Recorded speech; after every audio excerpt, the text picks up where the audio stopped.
दोस्तों आज का वीडियो आप सभी के लिए काफी स्पेशल होने वाला है। आज इस वीडियो में हम आपको किसी भी प्रोजेक्ट के बारे में अपडेट नहीं देंगे, बल्कि आज का यह वीडियो हमारी आजादी के 75 सालों में इंफ्रास्ट्रक्चर पर हुए बदलाव के ऊपर होगा। आज हम आपको इस वीडियो में बताएंगे कि 1947 से लेकर 2022 तक हमारे भारत देश में इंफ्रास्ट्रक्चर पर कितना बदलाव हुआ है, जिसमें हम आपको road, highways, expressways, railway, metro, airport इन सभी के बारे में जानकारी देंगे, जिसके चलते वीडियो काफी इंफॉर्मेटिव होने वाला है। तो प्लीज वीडियो के एंड तक जरूर बने रहें। एक बार फिर से स्वागत है आप सभी का इंफ्राटेक की एक और लेटेस्ट वीडियो में। दोस्तों आज पूरा देश आजादी के 75 सालों का अमृत महोत्सव मना रहा है। आजादी के इन 75 सालों में देश के साथ साथ इंफ्रास्ट्रक्चर में काफी बदलाव हुए हैं। 1947 से कंपेयर किया जाए तो आज हमारा देश तरक्की की नई नई ऊंचाइयों को छू रहा है। आजादी के इस पूरे 75 साल में सन 2000 देश के इंफ्रा डेवलपमेंट का एक बहुत बड़ा टर्निंग पॉइंट रहा है। 21 साल पहले 15 अगस्त 2000 को तत्कालीन प्रधानमंत्री अटल बिहारी वाजपेयी जी ने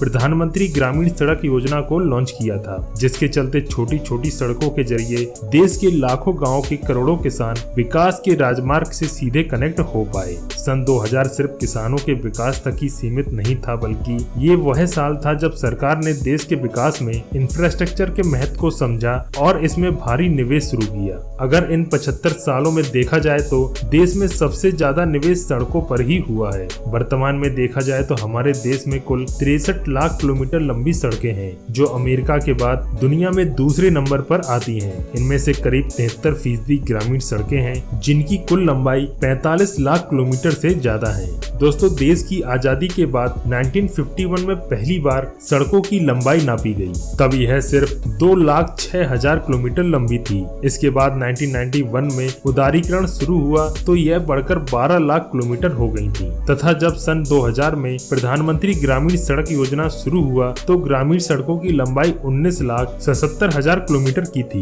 दोस्तों अब बात करते हैं कि इन 75 सालों में नेशनल हाईवेज पर कितना विकास हुआ है। जब हमारा देश आजाद हुआ तो सन 1951 में नेशनल हाईवेज की लंबाई सिर्फ 19,811 किलोमीटर की थी और ये सड़कें भी कुछ खास चौड़ी नहीं थी। लेकिन अब देश में नेशनल हाईवेज की लंबाई 1,51,000 किलोमीटर हो चुकी है। अगर मोटा मोटा हिसाब लगाया जाए तो जितनी लंबी सड़कें 1951 में थी, उतनी लंबी नई सड़कें देश के रोड नेटवर्क में हर साल जुड़ रही हैं। इसके अलावा 1951 में स्टेट हाईवेज की लंबाई करीब 57,000 किलोमीटर की थी, जो अब बढ़कर 1,86,000 किलोमीटर से ज्यादा हो चुकी है। विकास की राह पर चलते चलते अब देश सड़कों से एक्सप्रेसवे का सफर तय कर चुका है, जिसकी कल्पना आजादी के सालों बाद तक भी नहीं थी। हमारे देश में सन 1951 में एक्सप्रेसवे की संख्या 0 थी, परंतु अब वर्तमान में 2,587 किलोमीटर लंबे एक्सप्रेसवे बन चुके हैं, तथा सरकार का दावा है कि 2025 तक इनकी लंबाई बढ़कर 18,000 किलोमीटर की हो जाएगी। दोस्तों अब बात करते हैं रेलवे की। रेलवे हमारे देश का एक ऐसा सेक्टर है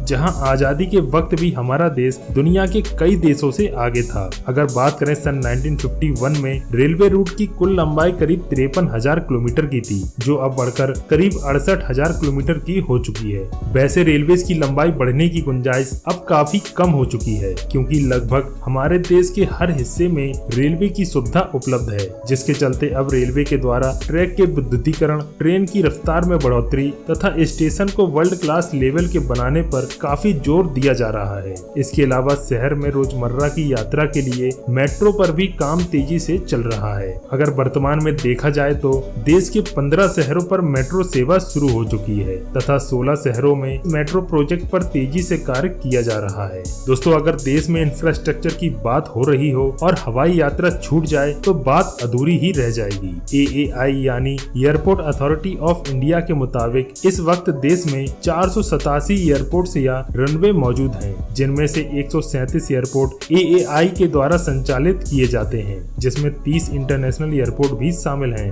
दोस्तों वर्तमान में देखा जाए तो देश की इंफ्रा में भारी निवेश किया जा रहा है। मोदी सरकार ने गति शक्ति के नाम से इसे एक नया आयाम दे दिया है। रोड, रेलवे, एयरपोर्ट, वाटरवेज यानी इंफ्रास्ट्रक्चर के हर क्षेत्र में बड़े पैमाने पर भारी निवेश किया जा रहा है, क्योंकि देश को समझ आ गया है कि गति से ही इकोनॉमी को शक्ति मिलेगी। जय हिंद दोस्तों, आज का वीडियो आपको कैसा लगा हमें कमेंट करके जरूर बताएं। मिलते हैं एक नई वीडियो में लेटेस्ट इन्फॉर्मेशन के साथ, तब तक के लिए धन्यवाद।